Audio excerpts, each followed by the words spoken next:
Welcome to the Bubblewrap podcast. I'm Ashley Walker from HSE Advice UK, and we're here to protect your business and make safety pop. Hi. Hi. You're back. I'm back. Yay. Thank goodness. But you're still here. Still here. Poor you. Poor you. Yeah. So How are we all doing? Not bad. We've had a good morning. Yeah. Been doing podcast episode, videos, bit of work. Oh.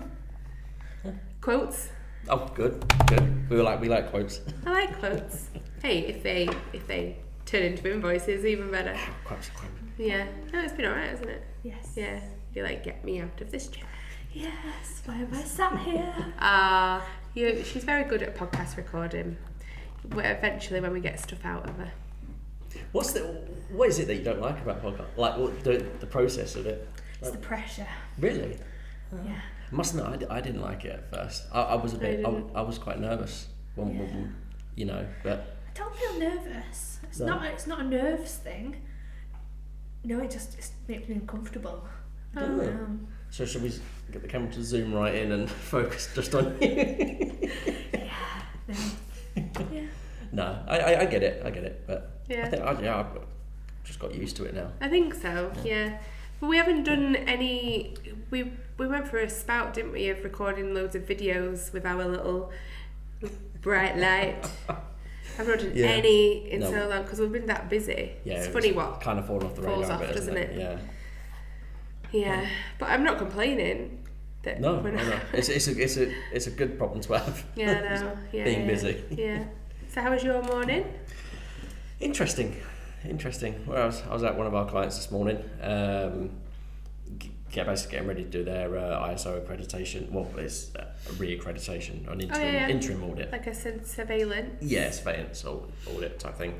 But yeah, it's just stressful for them, which means it's stressful for us as well. Oh yeah, because they're panicking. Yeah, so we're It's trying always to. like that in the start of an audit. Yeah. Well, beforehand when you're trying to. Where's my risk assessments? Yeah, that's it. Obviously we want to help them, and we want to make sure that they do the best that they can do. Yeah. When it comes to the audit, so we're like, right, okay, just send us everything you got. We'll go through it. We'll help you out. We'll see what we can do. So yeah, it's been an interesting morning, to say the least. Well, it's funny because our topic today is the role of a safety manager.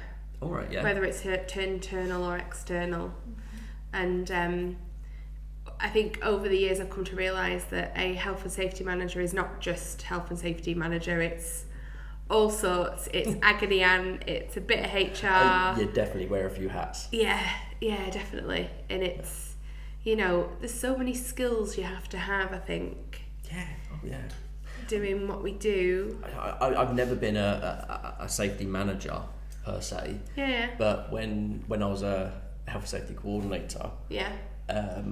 I got lumbered with facilities. I got lumbered with ISO stuff and environmental stuff. It's all sorts, isn't it? Yeah, loads of things get sort of chucked into the mix. Because you technically do that role at Sliders.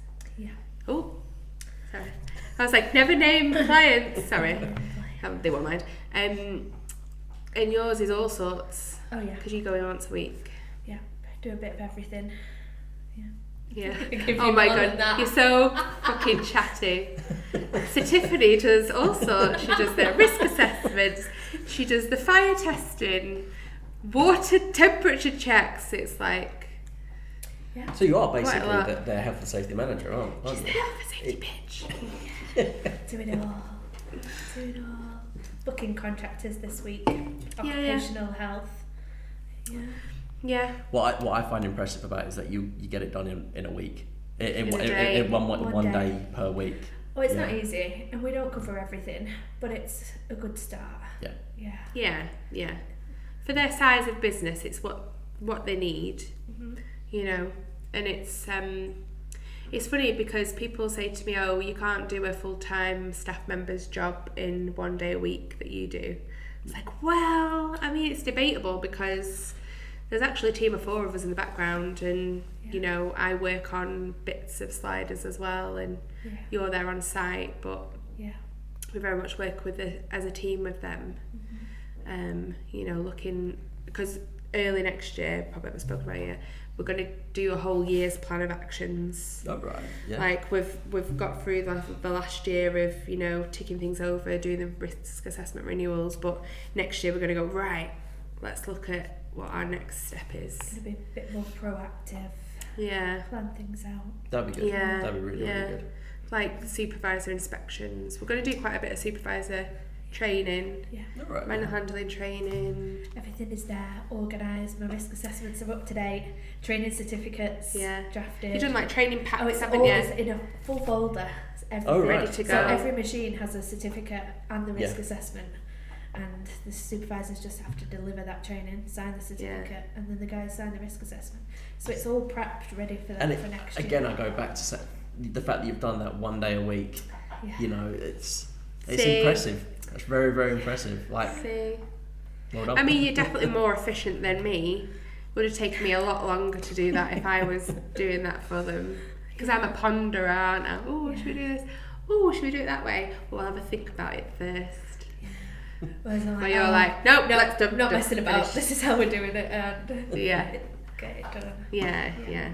And I suppose with the safety manager role, it's obviously we've got different personalities with how we do things. Mm-hmm. You're very done, dusted. You're systematic. I'm woo sort of thing, and we do work well together. Yeah, But, I think it all helps because we bounce off each other. Yes. And we what am I trying to say? We complement each other. yeah. And our work styles, and I think it's very very useful. Yeah. But Hey, I wonder when our first argument will be. well, if you want. We've not agreed on it, disagreed majorly on anything yet, so Nothing yet. no, just wait. We do have our team planning day coming up where I'm going to go, I I want to do this, and you'll go, how much is it? And I'll go, well, I've already spent it. And then you say, don't tell Tiffany. Says it to me all the time. Don't tell Tiff. Don't draw me into it. Alright, it's all me. No, so next to her. Yeah. But unfortunately, you're not there for our blooming team planning day now. Clients come first. Yeah, no, I'm not. No. Yeah, so we're going to be making all the decisions. Right, Chris's action. I wasn't here for when you did for the camera. We've got a board up here of all our clients and the names next to it, and I came in not being part of that and gone, what the fuck? Who's client? Why have I got that client now? Yeah, I can't. Yeah, there's a couple of clients there that I'm like, why have I got them? But no, It's fine. I'm alright with them. It's all good. I'm alright with them. Yeah. It's all good. You both, unless you both want to swap. Oh no, I'm quite happy with No. my client allocation. No, I'm I'll stick quite with used to mine now, so Alright, that's forget fine that at the then. moment. That's but fine. There was nearly an argument there. Oh yeah. Wait, I thought you were giving Tiff that client. Nah, I changed my mind. But that's the thing. It's different. So like different personalities. Yeah. Like I need to make sure that you'll fit in well with a particular client. Yeah. So like, you know, I'm trying not to give examples, but you know, the stuff you do at Sliders, you could probably get on really well at Sliders. Maybe. Yeah. But your personality fits with the manager there really well. Yeah, I think that's a big part of it. It's not so much it's not always about the type of site. It's also how the staff and how the culture there. You have to be able to integrate with the team. Yeah. Get your management on board. Otherwise, you're not going to be able to deliver the task if you've not got that connection.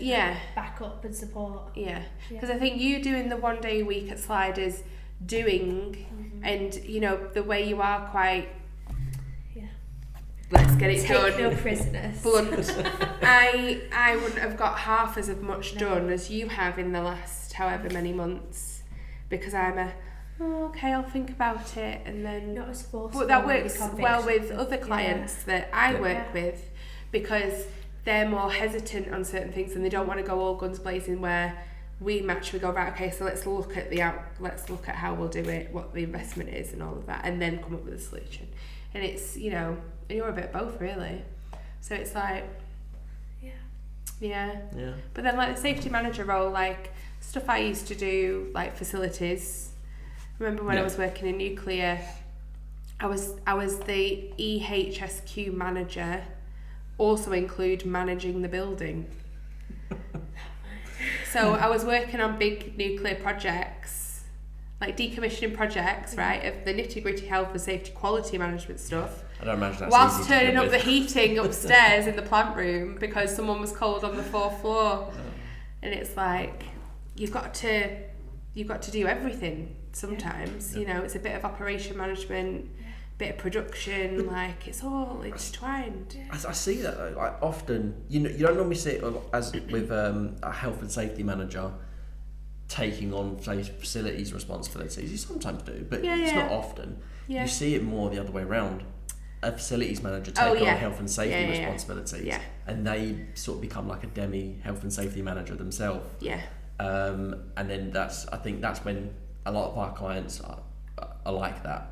Where it's been bolted onto their actual job. Whether they're HR facilities and or whatever, and that's when we come in because they're like, because we come in and help. So we can come in and advise and help, and they're not sort of all the pressures on them because they've got their day job as well. At the end of the day, they were hired into that role, unless they are coming into a role where it is all part and parcel, a facilities health and safety manager type or EHSQ, because most of the time quality managers get a bit of health and safety. HR, I've seen or office managers, if it's just an office, they'll get the health and safety bolt on. And it's all good and well, quite a few of our clients, which is really good, is say if someone has been given that role internally, we'll come in for the year, get everything set up, risk assessments, policies, mentor that person, and then after that year's finished they can then take it on because they've completed their training. So that works really well, because it's nice to see our clients then getting an internal person because it means they've grown and they're ready for that next step. And it is quite nice to see what impact we have with people like that. It's always nice to see. It is nice. I mean, it's sad that we'd lose a client. But of course. You kind of feel like a sort of proud parent, don't you? Like, oh, come on, off you go now. A proud parent, Go well, saying look that, after yourself. That was the plan at Sliders. Back in 2020. Wow. It's 2024, we're still there. But I suppose that's a good thing, isn't it? Yeah. Because really, I really enjoy working with them. Yeah, it shows that they're still safety conscious and they're not like, okay, we can do it. We'll just do it now. See you later. They still have that sort of proactive approach. And I think it could be a bit of nervous to let go, perhaps, or maybe. Because if we're still there on hand, they know they can fall back on us, sort of thing. Which probably will happen in the future with Adrian doing his training and stuff. He'll take over more of your day-to-day bits that you do when you're there, and we just become that advisor again. You never know what happens though, do you? They might win this gigantic order and then need a full-time person again in the future, or it's you never know with any of our clients. It's never changing world, isn't it? It's never stationary for long. Never, no. And changing regulations, it's interesting. But what's the strangest thing you've done in your role as a health and safety person? You done anything really random? I found myself cleaning warehouse floors. Right? Purely because there were leaks in the warehouse, and so it wasn't technically cleaning, it was more mopping up water but one of those ride-on. Oh right. Yeah, and were you trained? I got an introduction to it. An introduction. Yes. This is how it works. This is how. Wouldn't pass Tiffany's. No, rigorous. No. Standard. But no, it was so we had these leaks, and obviously they would form basically puddles in the warehouse, and we had forklifts moving around, so it just wasn't safe. So I thought, right, I'll take it upon myself to get to know the machine.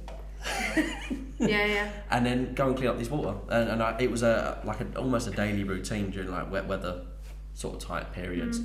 If it'd been raining, like we're in the northwest, it could rain for weeks and weeks on end here, Oh yeah. So, especially in the winter months, and I found myself on this floor scrubber, going sucking up all this water in different various areas of the warehouse, and I quite enjoyed it because it was like a little break away from a daily routine of this and that and everything else, and just to go hop on a thing and just zip around like.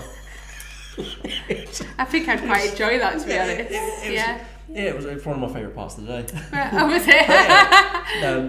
I only did it for a few months, and then we managed to get the leaks fixed, and that sadly came to an end. Right. But that's the weirdest thing I've done. Yeah. And, I've probably done a bit weirder, but that's. I don't think I've done anything weird. No. General tidy upper. When people put things in front of fire extinguishers, I'm forever moving boxes or bits of profile, different things and out saying, of the way. excuse me, it's not supposed to be there, is it? Yeah. Where can I put this? It's gotta go. You always become a bit of a cleaner, don't you? Oh yeah. Yeah. Because you see something, you're like, oh, that shouldn't be there. Yeah. Gritting, throwing grit outside in the winter. Yes. Used to do that. Yeah. Oh, again, that was another one I did, gritting. And I'll tell you a funny story on this one. We had a gritter, but it was one that you attached to the back of a vehicle and it onto the tow bar. Right. Problem is, I couldn't drive at that time. I didn't have a vehicle. Oh, right. So Muggins here was sitting here pulling this gritter, and as you pull it along, it spins basically the blades in it that sprays the gritter. So there's me running around this car park before it gets spraying this grit everywhere. It didn't work properly. No, but so I ended up resulting to dragging these bags on a pallet on a pallet truck and just flinging it with a shovel here, there, and everywhere. Anyone watch? Manual handling risk assessment. Of course I did, because I did the risk assessment for it. Oh right, okay. All right, I'll let you off. Oh my god. Yeah, no, it wasn't great, but it was. I thought, to protect the guys coming in. Obviously, it was a warehouse yard, so that we had trucks turning around and big Arctics and things like that. So I thought, let's get it gritted. Let's get the grit out. Yeah. So I outsourced, and you pay a gritting company to come in every time it goes below freezing or something. Oh yeah. No. Just give that job to someone else. I don't think I thought of that. No, it wasn't that expensive. We had grit. How dare someone ring us whilst we're in the middle of recording? Where were we? Gritting. Oh yeah, outsource gritting. Yeah, no. Much better. It's one that I will consider for future and for clients. Wasn't that expensive? No, imagine it's not. Imagine it just takes me like an hour or two to come around they just spread it around and... No, not even. No, it's an actual gritter. Oh right. Lorry. Right, really. Well, small ones. Yeah. They just go around your car park early hours in the morning. Oh, well, happy days then. Yeah. Well, I mean, you'd have to give them a code or a key to get in, or something. Don't know. I don't know how that bit would work. But yeah, the weirdest thing I ended up doing when I was full-time employed was drug pee testing. Because we had an occupational health person. What the fuck was that? That wasn't it. What was that? You said pee testing. And cut. You weirdo. Oh, it's all coming out now. You strange boy. That's minging. That's not how Have you you do got it. red? Oh, it's hot in here. Is it? Yeah. Yeah, no, none of that. None of that. No. But smell at the end of the day. Oh, yeah. Ugh, never doing that again. No, we used to have people that came in and did it, but then to cut costs, they decided, we'll just train you to do the drug and alcohol chain of custody training. It was really interesting training, but I couldn't do it again. It's going to make me get thinking about it. Yeah, it was something that you, because we spoke about it a couple of months back, I think you brought it up, didn't you? We need to implement it. And we kind of got into a bit of a discussion about it. What for? The supervisors will need training in breathalyzer. I thought you meant you were going to drug test me. I mean, it doesn't matter because clearly I'm like the most boring person in the world. Well, we'd pass, but No, it all comes out now, doesn't it? Yeah. But it was something that we just talked about us doing the training. Oh, so the training. So we could go right. and like if any of our clients ever needed it's really it's something that we handy. can provide as well. Yeah. It's really interesting because the chain of custody is the form. Yeah. And the process of doing it, not the physical peeing in the pot bit. But yeah, so it's a good idea. I mean, well, it's another thing. String to the bow. Yeah, but I probably just ring Zosh. Yeah. Because they're just down the road and they do it all. Yeah. Again, another outsource. Well, yeah. You know, you just get the experts in. Yeah. Sort of thing.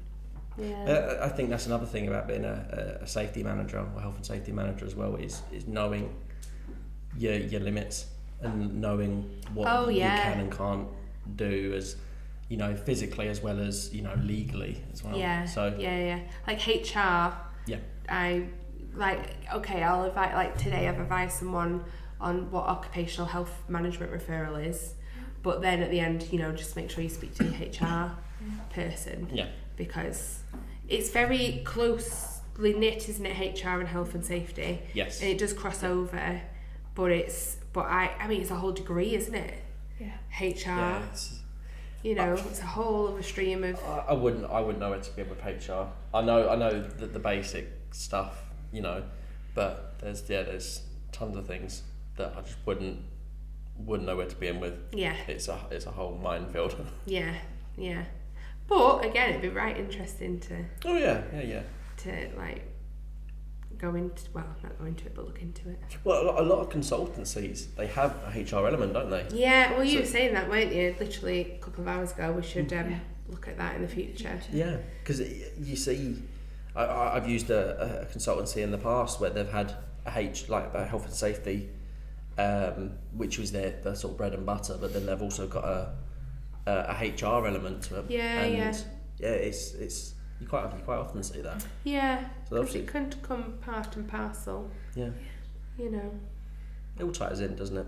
Yeah, and probably we need to look more at the quality aspects. Yes. Quality, like especially in the manufacturing, quality control, all of that lovely stuff. Yeah. Right, anything else to add or any takeaways? No, I think I'm going to go and cough my guts up after that laugh in my throat's absolutely killing me. Oh, for you. No, I'm getting over a bit of a rough cold and it's still in the throat a bit, yeah. I was coughing this morning 1 hour ago.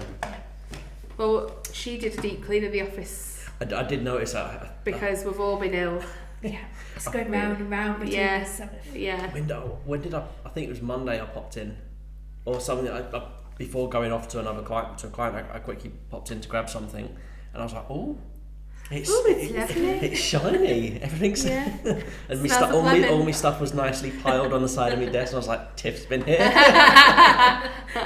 And then you look at our desks now, and you're like, Yeah, we are a bit of a whirlwind. We come in and just destroy everything. Sorry, Tiff. Sorry. Right, yeah. I mean, you know, skills, personalities, finding the right fit, isn't it? Yeah. I think is really important. But then that's why I always say you should outsource rather than have an internal staff member to have the bolt-on responsibility. Yeah.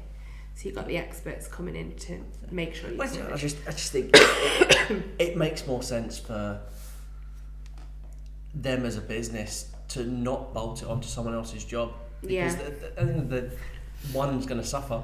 Either they do the health and safety really well, but then their actual job is suffering because of it, or they do their actual job really well and the health and safety suffers. Falls off, So some things, you know, somewhere something gives. So I think, outsource. Come to us. Hey! Thank you for joining us today. If you enjoyed our episode, please subscribe to our channel. All links to our social media are in the description below, and if you have any questions, please leave a comment or message us. Bubblewrap, to protect your business.